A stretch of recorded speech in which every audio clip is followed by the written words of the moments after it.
یہ پاکستان رہے گا نا تو پاکستان کے اندر سے ہم سب کو کھانے کے لیے کچھ نہ کچھ ملے گا. کوئی روٹی کھائے گا, کوئی اچھا سالن کھائے گا, کوئی برا سالن کھائے گا.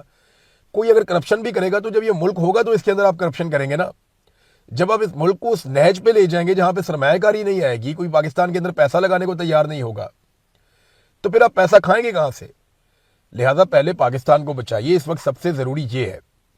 حالات یہاں تک پیدا کر دیے کہ روزانہ کی بنیاد کے اوپر اب پیٹرولیم مصنوعات کی قیمتیں پاکستان میں بڑھتی ہیں, اور ہم اس کے اوپر بات کرتے ہیں. ہم کیوں نہ کریں بات؟ ماضی میں جن لوگوں کی آج حکومت ہے, یہ لوگ ماضی میں اس پہ بات کرتے رہے نا, رولا ڈالتے رہے نا. جب 1 روپے پیٹرول کی قیمت بڑھتی تھی عمران خان کے دور میں, یہ چھلانگیں مارتے تھے, شور مچاتے تھے. خواجہ سعد رفیق نے 117 روپے لیٹر پیٹرول کے اوپر ایسا خوفناک ٹویٹ کیا تھا کہ لگتا تھا قیامت آنے والی ہے. اور آج جو قیمت ہے وہ 383 روپے ڈیزل کی, اور پیٹرول جو ہے وہ 335 روپے ہے. حالانکہ ابھی بھی عالمی منڈی میں پیٹرولیم مصنوعات کی قیمتیں جو ہیں عمران خان صاحب کے دور حکومت کی نسبت کم ہے. دیکھیں, میں ایک چیز آپ کو بتاتا ہوں, پالیٹکس سے یا ان چیزوں سے ہٹ کے میں زیادہ تر حکومت کے اوپر تنقید کرتا ہوں. حکومت نے کوئی میرے ساتھ اچھا تو نہیں کیا تو میں تنقید ہی کروں گا, لیکن سچی بات یہ ہے کہ ایک خود کار سسٹم بنانا چاہیے, ایک آزاد سسٹم بنانا چاہیے. حکومت کا اس میں کردار ہی نہیں ہونا چاہیے کہ پیٹرول کی قیمت کتنی بڑھے گی اور کتنی کم ہوگی. حکومت چاہے زرداری کی ہو, نواز شریف کی ہو, عمران خان کی ہو, کسی کی بھی ہو, چاہے فضل الرحمان کی حکومت ہو, حکومت کو اس کے لیے جواب دہ ہونا ہی نہیں چاہیے کہ پیٹرولیم مصنوعات کی قیمتیں کتنی بڑھیں گی. وہ سال میں ایک مرتبہ ایک پالیسی بنائے کہ جناب ہمارا یہ سیل ٹیکس ہے اور یہ والا ٹیکس ہم وصول کریں گے. اس کے بعد ایک انڈیپینڈنٹ اتھارٹی ہو جو روزانہ کی بنیاد کے اوپر بے شک یہ فیصلہ کرے کہ جناب عالمی منڈی میں تیل کی قیمت یہ ہے, ہمیں اتنے کا تیل مل رہا ہے, ہمیں اتنی رعایت مل رہی ہے, اور اس رعایت کے نتیجے میں ہم پاکستان میں اتنے روپے لیٹر پیٹرول دے سکتے ہیں. اب کسی حکومت کا قصور نہیں ہونا چاہیے اس میں. بجلی پہ بھی آپ کو یہ فارمولا بنانا چاہیے تھا, لیکن آپ نے ساورن گارنٹیز دے دی. آپ نے یہ کیا کہ آپ بجلی بنائیں یا نہ بنائیں ہم آپ کو بل دیتے رہیں گے. یہ غلط منصوبے ہیں. دنیا آگے نکل گئی ہے. دنیا میں یہ فیصلے اب یوٹیلیٹی کمپنیز کر رہی ہیں. وہ یہ فیصلہ کرتے ہیں کہ انہوں نے عوام کو بجلی کتنے کی دینی ہے. وہ ایک دوسرے سے زیادہ سستی بجلی دینے کی آفر کرتے ہیں. یہاں پہ سسٹم چل رہے ہیں, گیس کے لیے کمپنیاں کام کر رہی ہیں, بجلی کے لیے کمپنیاں کام کر رہی ہیں, پانی کے لیے کمپٹیشنز چل رہے ہیں. سرکار کی رسپانسبلٹی ہے جن چیزوں پہ, وہاں پہ بھی پرائیویٹ لوگوں کو لایا گیا ہے. اور اسی طرح جو پیٹرولیم مصنوعات کی قیمتیں, سرکار کا اس سے لینا دینا کچھ نہیں ہونا چاہیے. حتیٰ کہ جو ڈالر کی قیمت زیادہ یا کم ہوتی ہے اس کو بھی بیلنس کے ساتھ چلانا چاہیے. لیکن یہاں کنٹرول کرنے کی خواہش نے اور ایکسٹرا ٹیکسز لینے کی خواہش نے پاکستان کو خراب کیا. دیکھیں نا, جو لیوی انہوں نے وصول کرنی ہے, ایک دفعہ بتا دیں جی ہم نے اتنی لیوی فی لیٹر پہ لینی ہے, اس کے بعد اس کو کھلا چھوڑ دیں, اور جیسے ہی عالمی منڈی میں بڑھ جائے, کم ہو جائے. لیکن وہ یہ بھی نہیں کرتے, وہ کہتے ہیں جی لیوی بھی ہم نے 80 روپے لینی ہے اور ٹیکسز ہم نے 100 روپے سے اوپر لینے. تو جب آپ اتنے ٹیکسز اندھا دھند لیں گے تو پھر الزام تو آپ کو اٹھانا پڑے گا. اور یہ بدقسمتی ہے کہ ہمارے پاس لوگوں پہ خرچ کرنے کے لیے پیسے نہیں ہیں, لوگوں کی جیب سے پیسے نکالنے کے لیے ہمارے پاس بہت ٹائم ہے. یعنی جب آپ کے پاس پیسہ ہو تو آپ سبسڈی دیں, غریب آدمی کو سہولت دیں. لیکن اب تو پاکستان میں یہ سوال ہی پیدا نہیں ہوتا. IMF کی شرائط ہی بڑی سخت ہیں. بیوروکریسی جس نے پاکستان کی خدمت کرنی تھی, میں بڑی معذرت کے ساتھ یہ کہوں گا, جتنے بیوروکریٹس یہ سن رہے ہیں, اگر ان کو میری بات بری لگے تو پہلے ہی معذرت کر دیتا ہوں میں. آپ بتائیے کیا واقعی آپ پاکستان کی خدمت کر رہے ہیں؟ میں سچ بتا رہا ہوں, میرا تقریباً 20 سال کا صحافتی ایکسپیرینس ہے. 20 سال میں دفاتر میں جاتا رہا, بیوروکریٹس کو ملتا رہا, بہت سارے میرے دوست بھی ہیں, میں ان کے ساتھ کام کرتا رہا, سیکھتا رہا, دیکھتا رہا. اس سے پہلے بھی پاکستان میں رہتا تھا. بے شمار میرے بیوروکریٹ دوست ہیں جن میں بہت سارے لوگ بہت اچھا کام کرنا بھی چاہتے ہیں. لیکن کیا یہ سچ نہیں ہے کہ بیوروکریسی یا سرکاری ملازمین یا افسران کی جو اکثریت ہے وہ صرف نوکری کرتی ہے, کام نہیں کرتے؟ یعنی اپنے دل پہ ہاتھ رکھ کے آپ سوچیں نا کہ آپ نے پچھلے 1 مہینے میں کتنا کام کیا اور کتنا کام ہے جو آپ کر سکتے تھے, یا آپ کے کام کرنے سے پاکستان کو کتنا فائدہ ہوا. یہاں پہ لوگ گھنٹے پورے کرنے کے لیے جاتے ہیں. سرکاری نوکری ایسے ہے, وہ بلوچستان میں ایک آدمی نے 2 نوکریاں لی ہوئی ہیں, 3 نوکریاں بھی لی ہوئی ہیں, کہ وہ 3 تنخواہیں, گھوس تنخواہیں وصول کرتا ہے. تعلقات لگا کے لوگ نوکری لے لیتے ہیں. پنجاب میں یہ ہے, سندھ میں یہ ہے, خیبر پختونخوا میں یہ ہے. ہر جگہ پہ لوگ گھوسٹ ملازم بنے ہوئے ہیں, کام کرتے نہیں ہیں, تنخواہیں لے لیتے ہیں.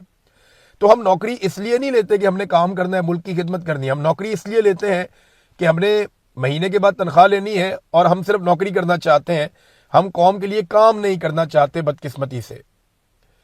اب ناظرین, ایک اور چیز میں آپ کے سامنے رکھ دیتا ہوں کہ آج کے دن میں علیمہ خانم نکلیں گی مردان والے علاقے میں, وہ ٹریٹ موومنٹ کے لیے یا لوگوں کو موٹیویٹ کرنے کے لیے, لوگوں کو نکالنے کے لیے وہ ایک دوبارہ سے مومنٹم بنانے کی کوشش کر رہی ہیں تاکہ لوگوں کو ہوش آئے, لوگ تگڑے ہوں, اور ایک مرتبہ پھر وہ لوگ اڈیالہ کے لیے نکلے یا اسلام آباد کے لیے نکلے, لوگ احتجاج کریں دوبارہ سے. تو علیمہ خانم دوبارہ آج کوشش کریں گی. ابھی تک ان کو خیبر پختونخوا کے لوگوں نے اچھا رسپونڈ کیا ہے. اب دیکھتے ہیں کہ آج انہیں کیسا رسپونڈ کرتے ہیں مردان کے اور آس پاس کے لوگ. لیکن سہیل آفریدی صاحب کے اوپر ساروں کی نگاہیں لگ گئی ہیں, نہ صرف اپوزیشن کی, پاکستان تحریک انصاف کے لوگوں کی, عمران خان صاحب کی فیملی کی, پاکستان کی میڈیا کی, بلکہ پاکستان کی عدلیہ اور حکومت کی بھی یا اسٹیبلشمنٹ کی بھی نظریں سہیل آفریدی پہ ہیں. اسٹیبلشمنٹ نہیں چاہتی کوئی سنجیدہ ایفرٹ ہو عمران خان صاحب کو جیل سے نکالنے کے لیے, یا کوئی نئی تحریک جس کا انہیں سامنا کرنا پڑے, وہ نہیں چاہتے. کیونکہ پہلے بڑی مشکل سے انسانوں کو قتل کر کے اس کو کچلا گیا. اب دوبارہ سے اگر لوگ نکلیں گے پھر قتل عام کرنا پڑے گا, اور اگر نہ کر پائے قتل عام تو چیزیں ہاتھ سے نکل جائیں گی, لوگ اگر بہت بڑی تعداد میں آ گئے تو سہیل آفریدی کا ایک بڑا ٹیسٹ ہے, اور مجھے ایسا لگتا ہے کہ شاید ان کے پاس یہ آخری موقع کی طرح ہے. یہ جو 5 اگست ہے, اگر اس کے اوپر کوئی وہ بہت واضح حکمت عملی دے دیتے ہیں اور لمبا چوڑا اناؤنسمنٹ نہیں کرتے, اور وہ یہ کہتے ہیں جناب بس یہ فائنل راؤنڈ ہے, اب ہم نے ایسے ایسے کر کے کرنا ہے اور اس دن ہم نکل جائیں گے, اگر وہ وضاحت کے ساتھ آ جاتے ہیں تو پھر صورتحال کچھ اور ہوگی. ان کے پاس بھی اب موقع کم رہ گیا نا. تو اسی لیے جو 2 چیزیں ہیں, ایک جو رہائی فورس عمران خان صاحب کی بنائی تھی سہیل آفریدی نے, اس پہ, اور ایک جو 9 مئی کے مقدمات خیبر پختونخوا کے حوالے سے ہیں ان پہ آئینی عدالت میں طلب کر لیا گیا ہے, اور یہ کیس وہاں پہ سہیل آفریدی والے لگا دیے گئے ہیں تاکہ سہیل آفریدی پہ دباؤ ڈالا جا سکے کہ جناب اگر آپ نے احتجاج کرنا ہے تو پھر ہمارے پاس یہی رستہ ہے.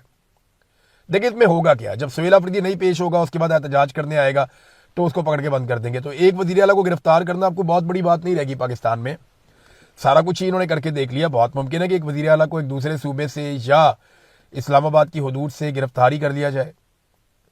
آپ نے دیکھا نا کہ علی امین گنڈا پور صاحب کئی گھنٹے غائب رہتے تھے. آج علی امین گنڈا پور وزیر اعلیٰ نہیں ہے, لیکن جب کبھی وہ مستقبل میں کتاب لکھیں گے یا کوئی چیز وہ لکھیں گے یا ان کی فیملی لکھے گی یا ان کے قریبی لوگ لکھیں گے, اگر انہوں نے اس میں سچ لکھا تو وہ یہ بتائیں گے کہ ان کو کون سے افسر اٹھا کے یا بلا کے کہاں لے گئے تھے اور وہاں کیا ڈسکشنز ہوتی رہی ہیں. یہ سارے پول ایک وقت آتا ہے تاریخ میں کھل جاتے ہیں. بعض اوقات جن کے ساتھ ہو رہا ہوتا ہے وہ کھول دیتے ہیں, بعض اوقات جو کر رہے ہوتے ہیں وہ خود ہی پول کھول دیتے ہیں, اور یہ چیزیں سامنے آ ہی جاتی ہیں. 8-10 سال 5 سال 7 سال اب زیادہ دیر چھپی نہیں رہتی. تو سہیل آفریدی کے پاس یہ ایک موقع ہے. کچھ لوگ یہ خبریں دے رہے ہیں کہ جیل میں عمران خان صاحب کی حالت ٹھیک نہیں ہے. دیکھیں میرے پاس جو عمران خان صاحب کے حوالے سے آخری خبر آئی تھی وہ میں نے اب لگ بھگ 1 مہینہ ہونے والا ہے, میں نے تب وہ خبر دی تھی. لیکن وہ خبر جس نے مجھ تک پہنچائی تھی اس کو بھی یہ خبر جو ملی ہے وہ سورس تقریباً 1-1.5 مہینے پرانی بات ہے.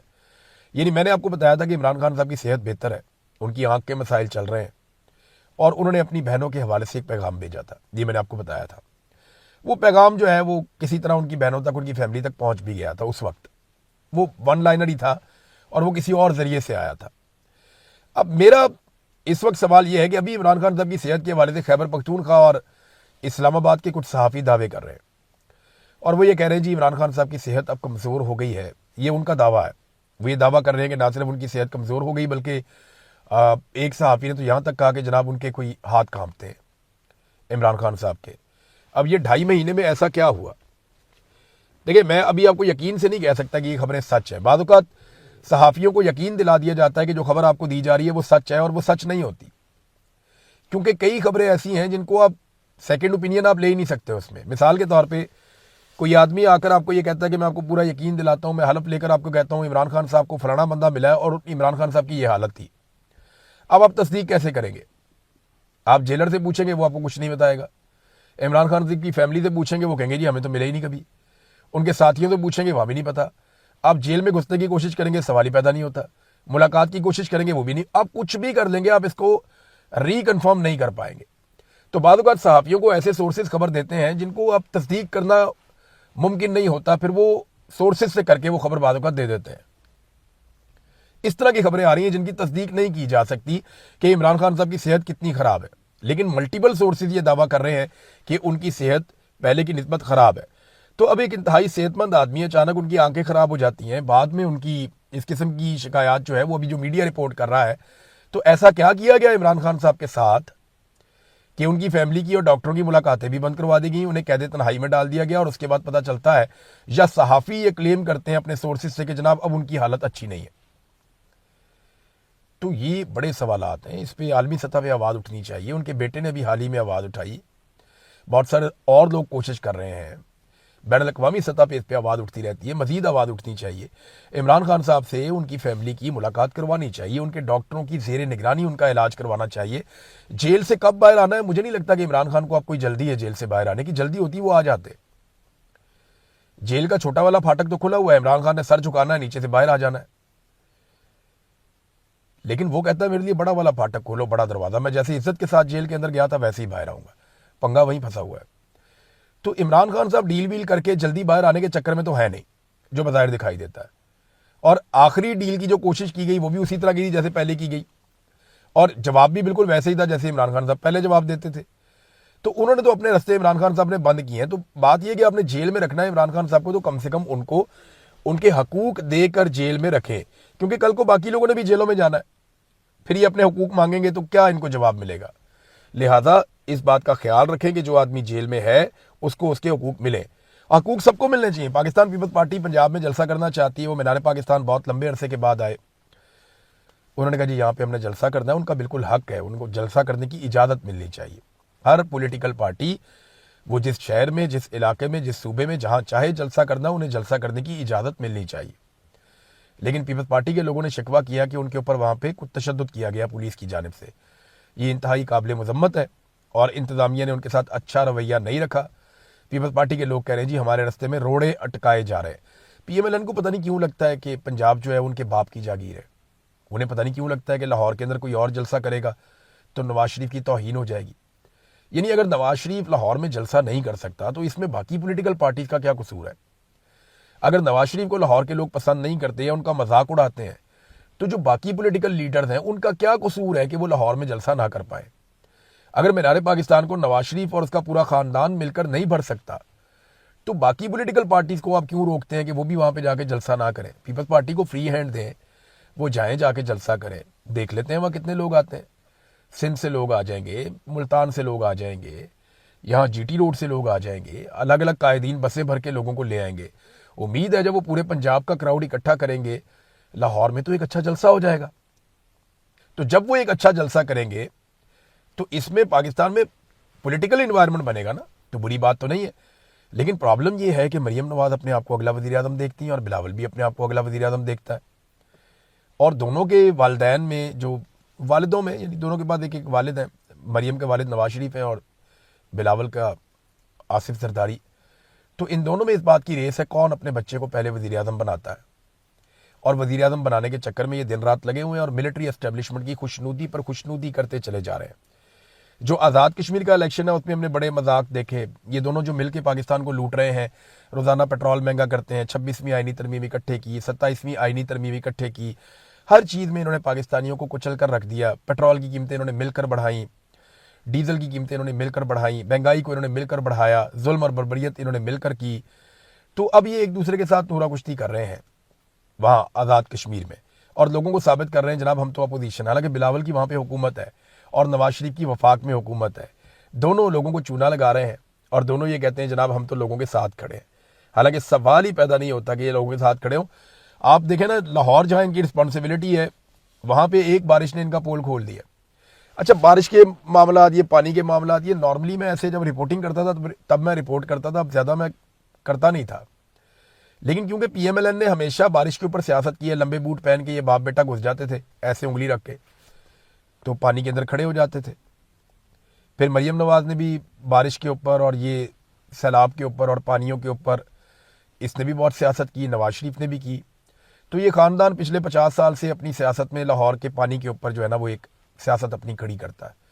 تو پھر ان کو وہ پانی دکھانا بھی پڑتا ہے, ان کو جواب بھی انہی کی زبان میں ملتا ہے جو کچھ یہ لوگوں کے ساتھ کرتے ہیں. پھر اس سے پہلے ہمارے بہت سارے صحافی ہیں جو بجلی پہ, آٹے پہ, گیس پہ, دالوں پہ, پانی پہ, سیلاب پہ, بجلی, ہر چیز کے اوپر وہ بات کرتے تھے, وہ اب نہیں کرتے. تو یہ چھوٹی چھوٹی چیزیں جو ہیں جو قوم کے لیے بڑا معنی رکھتی ہیں ان پہ اب ہمیں بات کرنی پڑتی ہے. ناظرین, بھارت میں جینزی میں ہر طرح کے لوگ آ رہے ہیں. یعنی ایسا نہیں ہے کہ وہاں پہ کوئی بہت زیادہ کو پڑھے لکھے نوجوان ہیں یا ان کے شعور کا لیول پاکستانیوں سے بہت بلند ہے. کچھ ایسے انٹرویوز آتے ہیں جن میں وہ بڑی اچھی اور شاندار باتیں کرتے ہیں، لیکن وہاں پہ ٹک ٹاکرز بھی آ رہے ہیں، نوجوان آتے ہیں فلمی ڈائلاگس کے اوپر اپنی ویڈیوز بناتے ہیں، چلے جاتے ہیں، مذاق کرنے والے نوجوان بھی آتے ہیں، رقص کرنے والے نوجوان بھی آتے ہیں، انجوائے کرنے والے نوجوان بھی آتے ہیں، رولا ڈالنے والے نوجوان بھی آتے ہیں، ڈنڈے کھانے والے بھی آتے ہیں، ڈنڈے اور پتھر مارنے والے بھی آتے ہیں۔ تو یہ جو جینزی ہے نا، یہ ایک مکسچر ہے۔ آپ یہ نہیں کر سکتے، کوئی یونیفارم فورس نہیں ہے کہ سارے کے سارے بڑے باشعور ہوں گے، سارے کے سارے ایک جیسے ہوں گے، سارے کے سارے ایک جیسی بات کریں گے، نہیں، یہ نوجوان ہیں، ان کے شعور کا لیول اور ان کی تربیت اور ان کا طریقہ کار الگ الگ ہے، لیکن یہ ایک مقصد کے لیے اکٹھے ہو گئے ہیں، اور یہی ہوا باقی شہروں میں جہاں جہاں پہ جینزی اکٹھی ہوئی ہے۔ اور اس مرتبہ یہ جو سارا کچھ ہو رہا ہے یہ بھارت میں ہو رہا ہے۔ مودی سرکار نے آج کا دن مانگا ہوا ہے، اور آج مودی سرکار فیصلہ کرے گی۔ وزیر تعلیم کے حوالے سے ان کو فیصلہ کرنا ہے، کیونکہ جینزی کہہ رہے ہیں کہ جب تک ہم وزیر تعلیم کا استعفیٰ نہیں لیتے تو کاکروچ جنتا پارٹی پیچھے نہیں ہٹے گی۔ گجرات اور دیگر شہروں میں بھی لوگ نکل کر باہر آ گئے ہیں، تو حالات اتنے آسان نہیں ہیں مودی صاحب کے لیے جتنا ماضی میں ہوا کرتے تھے۔ اب تک کے لیے اتنا ہی، اپنا خیال رکھیے گا، اپنے اس چینل کا بھی۔ اللہ حافظ۔